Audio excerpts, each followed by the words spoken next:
Мадумаров Адахан Кимсанбаевичке берилет. Мадумаров, бүтүн Кыргызстан. Урматтуу кесиптештер. Мен айта турган сөздөрдүн көбүн биздин кесиптешибиз Алиев мырза айтып өттү. Мен бир суроо берем, андан кийин пикиримди айтам. Кимиңиздер жооп бересиздер, караңыздар. Өзгөчө менчиктештирүү усулдарын колдонууда коррупциялык ченемдерди алып салуу деп атасыздар. Кайсы учурларды алып салып атасыздар? Кайсы бириниде, кайсы пункттар ушулар? Айтыңыздар.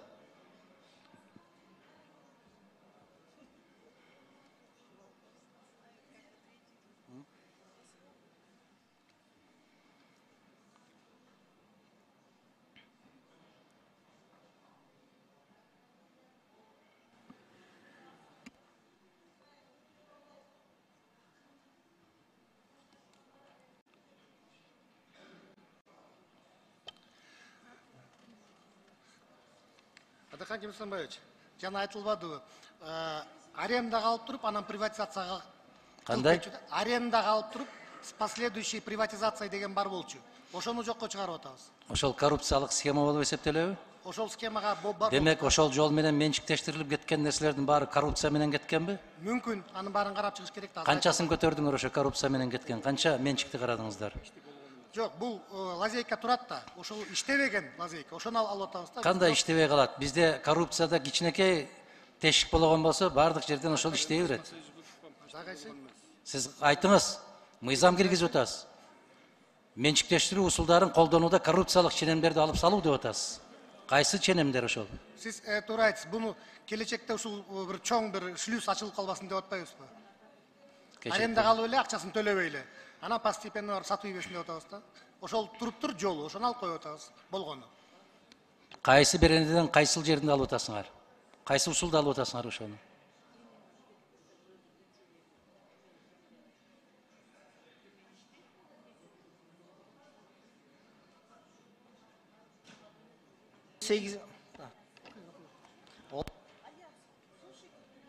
Он 18 берени кийин сатып алуу менен башкарууга берүү. 19-чу кийин сатып алуу укугу менен ижарага берүү. Ушул 2 статьяда.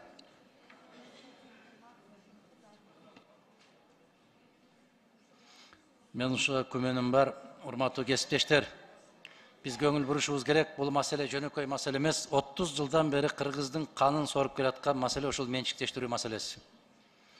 Биздин 100 миңдеген жарандарыбыз сыртта, Россияда, башка жака кеткендердин кесепети ушунун кесепети. Бүтүндөй баары жумушсуз. Могул жигиттер азыр жооп берип атат.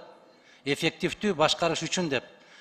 Кайсы мамлекеттик мекемени менчикке бердиңер, ал эффективдүү иштеп кетти, айткылачы.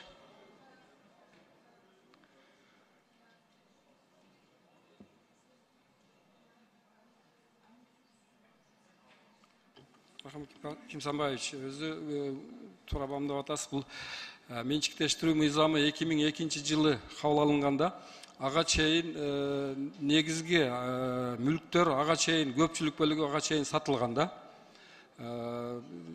целом 7400дөн ашык объект сатылган, алардын дээрлик көпчүлүгү ушул мыйзам кабыл алынганга чейин сатылган.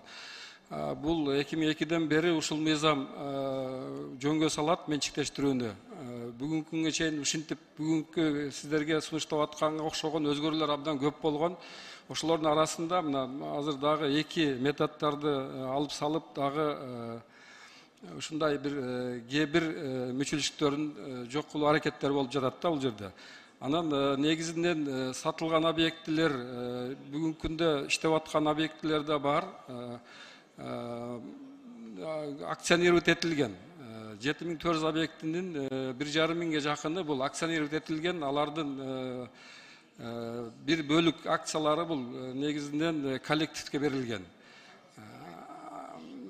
Мыкты иштеп аткан үчөөнү атаңызчы. Эми менчиктештирүү деп бул акционировать этилген дагы эсептейбиз. Мисалы үчүн аэропорт Манас бүгүнкү күндө мамлекеттин менчигинде турган акционердик коомдор дагы булар менчиктештирүүнүн негизинде акционировать этилген. Алар мамлекеттин менчиги болгон, кийин акциялаштырылган.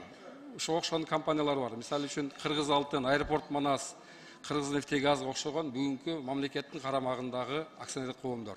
Манас аэропортунун канча пайызы социалдык фондко тиешелүү бүгүн? Манас аэропортунда мамлекеттик мүлк фондунун 79,05% мамлекеттик мүлк фондунда, 8% социалдык фонддо. Урматтуу кесиптештер, биз өткөндөн сабак алышыбыз керек, кайра күбө бербешибиз керек. Мамлекеттик мекеме ишкананы эгер иштете албай атса, анын жетекчисине чара колдонуу керек. Мына ушундай маселе коюш керек. Сенин башың жетпей атат, сен иштете албай атасың, ошон үчүн менчикке берем деп отуруш бул чабалдык. Мамлекеттин менчигинде стратегиялык мекеме ишканалар калуусу зарыл, абзел. Бул бир жагы. Экинчи жагы, мына бүтүндөй мамлекеттик ишканалардын баарын менчикке берип салганын кесепетинен эмне кейипти кийип отурабыз, бул дагы. Эми азыр болор болбос нерселер калды, ошолорду дагы менчикке берели деп, ар бир келген бийлик шашылып бирдемени жулуп калгысы келет да. Бирдемени сезген учур башталат, ошондо анан эптеп бирдемени кымтып калгысы келет да. Мен кесиптештер сиздерге кайрылам. Берип аткан сурооңуздар абдан так, абдан туура маселе көтөрүп атабыз. Эми чечимге дагы ошондой мамиле кылып коюшубуз керек. Бул маселени биз колдоого албашыбыз керек, токтотушубуз керек. Мына ушуга чакырам мен сиздерди. Рахмат. Башка суроом жок, себеби баары бир жооп ала албайм.